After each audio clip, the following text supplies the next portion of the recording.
Welcome to this video on the chapter Pilgrim at Tinker Creek, written by the American author Annie Dillard.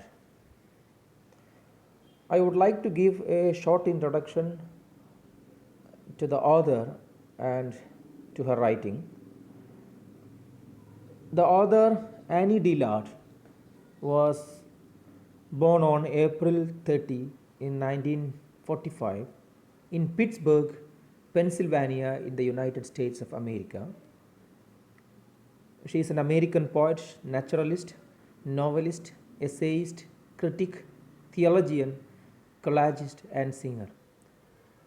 Theologian simply means a person who is interested in the study of theology. Theology is the study of religions. So she was a theologian and she was a collagist. Collagist is one who does collage, one who is interested in doing collage.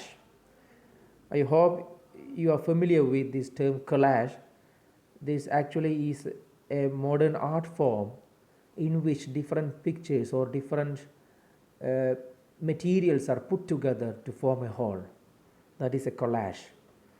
So she is an American poet, naturalist, novelist, essayist, critic, theologian, collagist and singer. Annie Dillard won Pulitzer Prize for this particular work, that is Pilgrim at Tinker Creek, in the year 1975, and this work was published in 1974, and this is based on her personal experience. As I mentioned, she is a naturalist, a person who is interested in nature or in nature writing. She was a sharp observer of natural things, the living creatures around her, and being a naturalist, she always wanted to be in the lap of nature and say about natural things. And this text is based on her personal experience. This actually discusses her experiences at Tinker Creek. So let me say about Tinker Creek. Tinker Creek actually is an island in the valley of Virginia's Blue Ridge Mountains. Blue Ridge Mountains is a mountain range in eastern United States, and in its valley, Tinker Creek, this island is situated. Creek, the word creek actually means narrow sheltered waterway. So creek is a narrow sheltered waterway, and Tinker Creek is the island's name. And being a person who is interested in nature, and being a person who always wanted to write about nature and who always wanted to be in the lap of nature, she used to visit this particular island and write about the living creatures or what she witnessed in this island, that is Tinker Creek. So the content of Pilgrim at Tinker Creek actually is her experience at Tinker Creek. That's it. Excerpts from the first chapter. The first chapter of Pilgrim at Tinker Creek is titled Heaven and Earth in Jest. That is the first chapter, and apart from this first chapter, there are 14 other chapters. Altogether, there are 15 chapters in this text, Pilgrim at Tinker Creek. And excerpts from the first chapter, Heaven and Earth in Jest, actually form this particular chapter in this book, Signatures. And she has an autobiography. The title of that autobiography is An American Childhood, which was published in 1987. And Pilgrim at Tinker Creek is her important work, or one of the important works. Of course, it is one of the important works. And apart from Pilgrim at Tinker Creek and her autobiography, An American Childhood, she has written many other works. and the titles of these works are given in the introduction to that chapter. So I hope you will go through that introduction. Now let's move on to the next slide. Let me read the first paragraph of this work, Pilgrim at Tinker Creek. A couple of summers ago, I was walking along the edge of the island to see what I could see in the water, and mainly to scare frogs. Frogs have an inelegant way of taking off from invisible positions on the bank, just ahead of your feet, in dire panic, emitting a froggy yike and splashing into the water. Incredibly, this amused me, and incredibly, it amuses me still. As I walked along the grassy edge of the island, I got better and better at seeing frogs both in and out of the water. I learned to recognize, slowing down, the difference in texture of the light reflected from mud bank, water, grass, or frog. Frogs were flying all around me. At the end of the island, I noticed a small green frog. He was exactly half in and half out of the water, looking like a schematic diagram of an amphibian, and he didn't jump. Let me explain the first part of this paragraph. A couple of summers ago, I was walking along the edge of the island to see what I could see in the water, and mainly to scare frogs. A couple of summers ago, a couple of years ago, Anne Dillard went to this particular island known as Tinker Creek, and she was walking along the edge of the island, very close to water, to see what she could see in water, and mainly to scare frogs. So she had two intentions. To see the living creatures in water was one of the intentions, and apart from that, the author wanted to scare frogs also.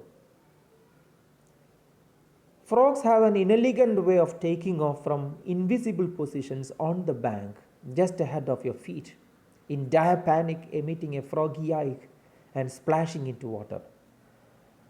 And in this sentence, she describes how, with an approach of a human being, a panic-stricken frog would take off from invisible positions from the land with a froggy yike and splash into water. She is discussing that. She describes the splashing of the frog into water as inelegant. It's not that stylish, it's not that attractive, according to her.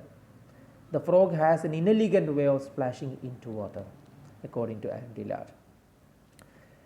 And she continues, incredibly, this amused me.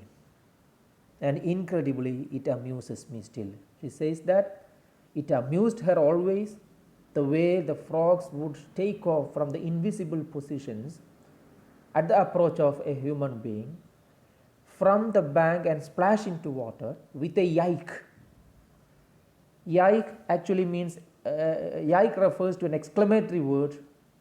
It is an exclamatory word expressing shock or surprise.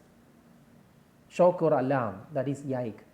So a froggy yike means a frog-like yike. This is the sound that the frogs make. So that's why this is a froggy yike. So at the approach of this man, the panic-stricken frog would take off from invisible positions near the feet of this approaching man and splash into water. And she says that that very sight always amused her, and still it amuses her. Let's move on to the second part. As I walked along the grassy edge of the island, I got better and better at seeing frogs both in and out of the water. And the author continued to walk along the grassy edge of the island, very close to the water. And she got better and better at seeing frogs. She saw many frogs that day, both in and out of water. Some frogs were in the water and some were out of the water. I learned to recognize, slowing down, the difference in texture of the light reflected from mud bank, water, grass, or frog. Anne Dillard even says this: she learned to recognize the difference in texture of light if it is reflected, when it is reflected from mud bank, water, grass, or frog. So a light, if it is reflected from different areas, will have that different texture. And Anne Dillard says that she is even able to recognize, she has even studied or recognized, she could even recognize how the texture of light would be different if it is reflected from different areas like mud bank, water, grass, or frog. Frogs were flying all around me. That day there were many frogs around her. Now to the third part. At the end of the island, I noticed a small green frog. He was exactly half in and half out of the water, looking like a schematic diagram of an amphibian, and he didn't jump. That day, she noticed a small green frog at the end of the island. And that frog was exactly half in and half out of the water, and to the other it looked like a schematic diagram of an amphibian. We know the meaning of amphibian. A creature that lives both in water and on the land is an amphibian, and we know that frog is an example for an amphibian. And the way the frog was exactly half in and half out of the water looked like a schematic diagram of an amphibian to the author. And the author continues to say that he didn't jump. All other frogs were moving, all other frogs were jumping, or some of these frogs were splashing into water at the approach of a human being, but this small green frog did not jump, the author says that. So this is all about this paragraph. This paragraph talks about the author's visit to that particular island, Tinker Creek, and she talks about frogs. She wanted to scare frogs. One of her intentions was that. And she says that day also she saw many frogs both in and out of water, and she is talking about a particular frog that she located a small green frog at the end of the island, which was half in and half out of water, and she says that dog did not move, that dog did not jump. So this is the summary of the first paragraph. Now let's move on to the second paragraph. He didn't jump. Actually, there is personification. He actually refers to the frog. He didn't jump. I crept closer. At last I knelt on the island's winter-killed grass, lost, dumbstruck, staring at the frog in the creek just 4 feet away. He was a very small frog with wide, dull eyes, and just as I looked at him, he slowly crumbled and began to sag. The spirit vanished from his eyes as if snuffed. His skin emptied and drooped. His very skull seemed to collapse and settle like a kicked tent. He was shrinking before my eyes like a deflating football. I watched the taut, glistening skin on his shoulders rock and rumble and fall. Soon, part of his skin, formless as a pricked balloon, lay in floating folds like bright scum on top of the water. It was a monstrous and terrifying thing. I gaped, bewildered, appalled. An oval shadow hung in the water behind the drained frog. Then the shadow glided away. The frog skin bag started to sink. Let's move on to the first part. He didn't jump. I crept closer. At last I knelt on the island's winter-killed grass, lost, dumbstruck, staring at the frog in the creek just 4 feet away. He was a very small frog with wide, dull eyes. The frog did not move. The frog did not jump. And the other crept closer, went closer to this frog. At last, the author knelt on the island's winter-killed grass. Winter-killed grass simply means the grass or the turf which is damaged due to the winter season. During winter season, the grass has damage. That's why it is winter-killed grass. So the author knelt on the island's winter-killed grass, and she was lost and dumbstruck. She did not know why this frog was not moving, and she was dumbfounded. She was surprised really, and staring at the frog in the creek just 4 feet away. So she knelt on the island and she went very close to that frog, and she was kneeling only 4 feet away from the frog. He was a very small frog with wide, dull eyes. Now the author talks about the frog. She is describing the frog. The frog was a very small frog with wide, dull eyes. And in the next part, she is talking about the death of this particular frog. And just as I looked at him, he slowly crumbled and began to sag. Crumbled actually means break or fall apart into small fragments, into small parts. That is crumpled. So as the author was looking at this particular frog, it slowly crumbled and began to sag. Sag means falter or lose strength or momentum. To become too weak, that is falter or sag. So as the author was looking at that particular frog, it slowly crumbled and began to falter, began to sag. The spirit vanished from his eyes as if snuffed. As if someone has snuffed or put out or extinguished the spirit, the energy in its eyes. The spirit in its eyes got vanished. His skin emptied and drooped.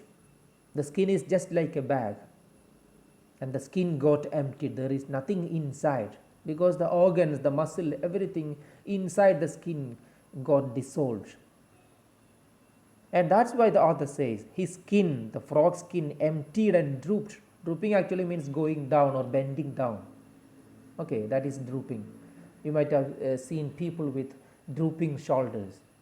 Okay, it's not straight, but the shoulders are drooped. That is drooping shoulders, bent down. So his skin emptied, the skin of this particular frog emptied and drooped. His very skull seemed to collapse and settle like a kicked tent. You know the meaning of a kicked tent. We pitch a tent on an island or any place, and after that one could kick the tent, kick the pole of the tent so that it ceases to be a tent. It is no longer a tent. Okay, it was a tent, and at the end, if we finished living in that tent, okay, at the end of the day, someone could kick the pole of the tent so that it is no more a tent. Okay, that's why the roof, that is the cloth of the tent, will not be taut then, will not be stretched straight then if someone kicks the tent. So that is, if one kicks the tent, it is no longer a tent. Okay, it ceases to be a tent. So she is describing here, his very skull seemed to collapse. The skull of the frog was collapsing and settled like a kicked tent, and it settled like a kicked tent. He was shrinking before my eyes like a deflating football. Deflating football. You could inflate a balloon or football, blow air into it, and by that action you can inflate it. And deflating actually means the opposite of inflating, that is release air from that ball. So just like a deflating football, the frog was shrinking before her eyes, before the author's eyes. I watched the taut, glistening skin on his shoulders rock and rumble and fall. And now the author is talking about the skin uh, uh, the skin on the shoulder of this frog.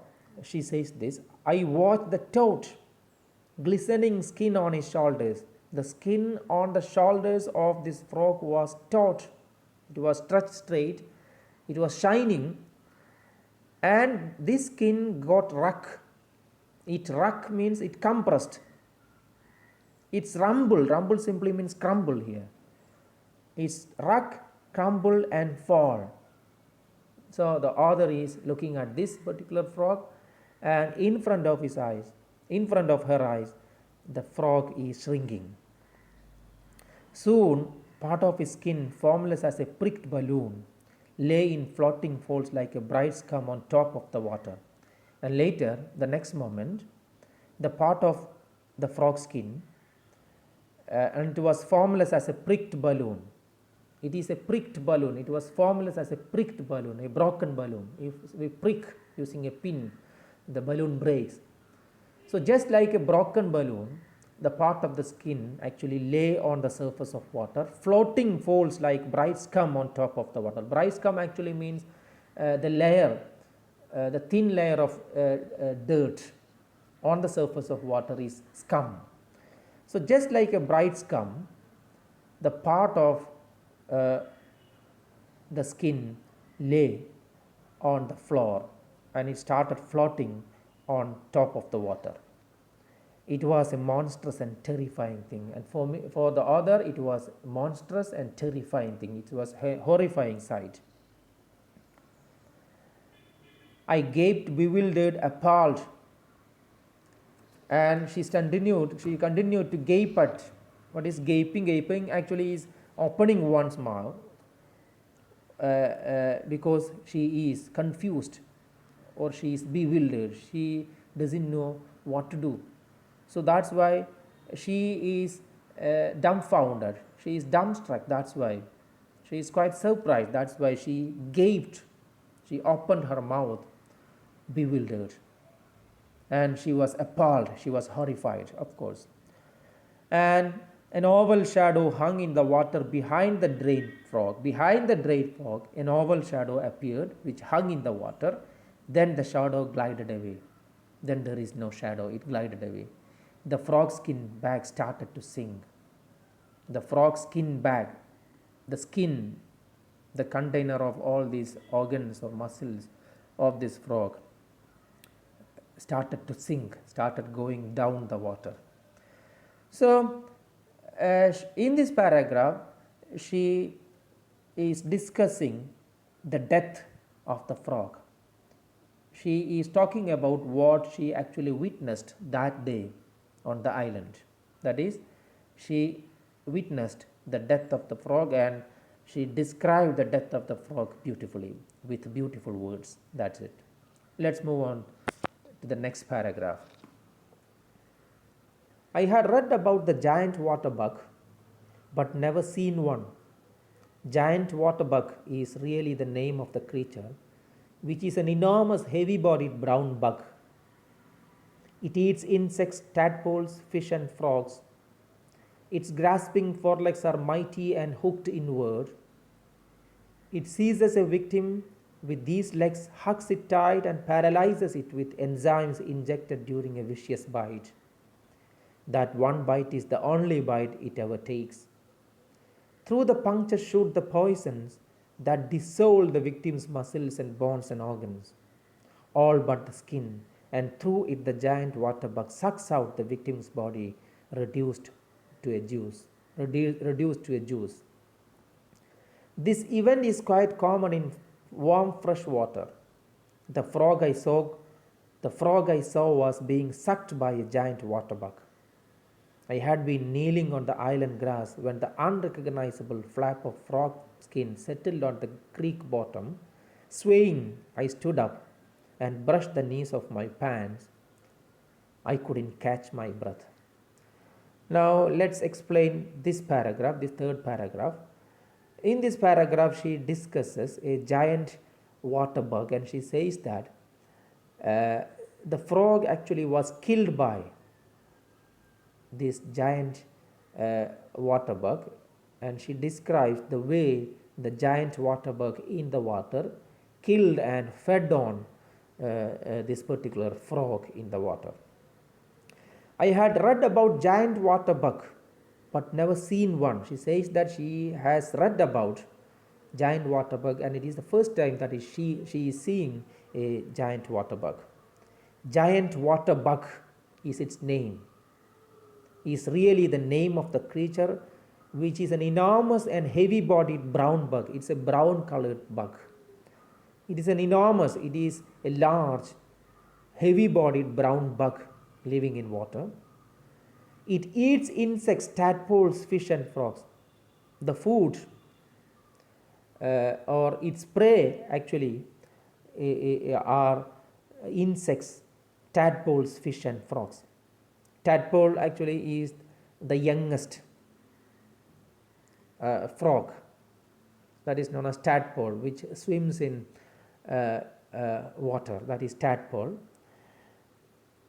The very youngest poles, the very youngest frog, that is tadpole, fish and frogs. So that is the food of this giant water bug. Now she describes this giant water bug. Its grasping forelegs are mighty and hooked inward. She is talking about the grasping forelegs. It has got mighty, strong forelegs, and the forelegs are hooked inward, bent inward. It seizes a victim with these legs, usually with this mighty inward bent, inward hooked legs, forelegs. It seizes, it holds a victim, and after that it hugs it tight. After holding the victim, the prey, with its bent forelegs, it hugs it tight. The water bug hugs the victim tight and paralyzes it with enzymes injected during a vicious bite.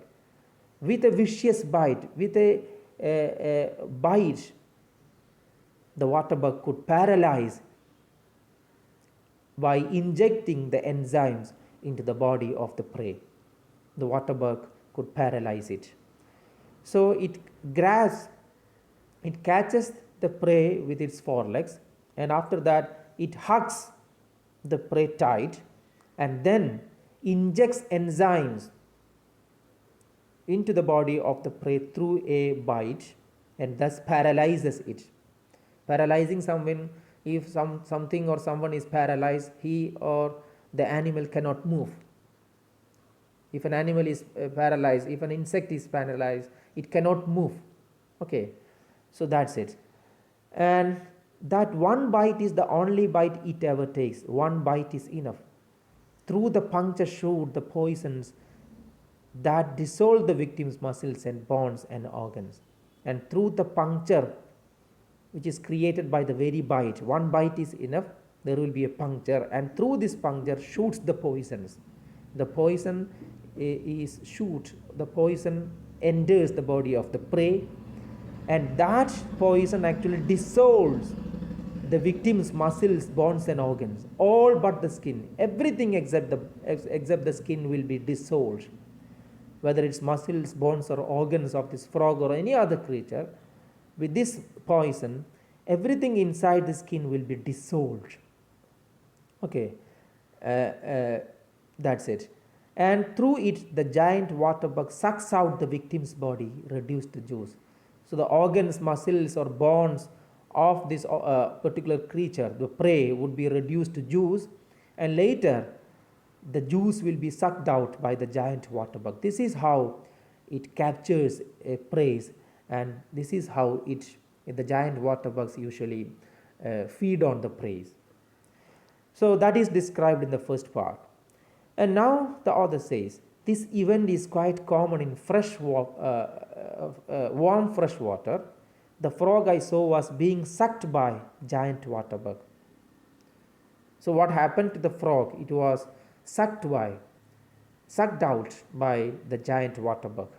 So it was for the first time that Annie Dillard was seeing this.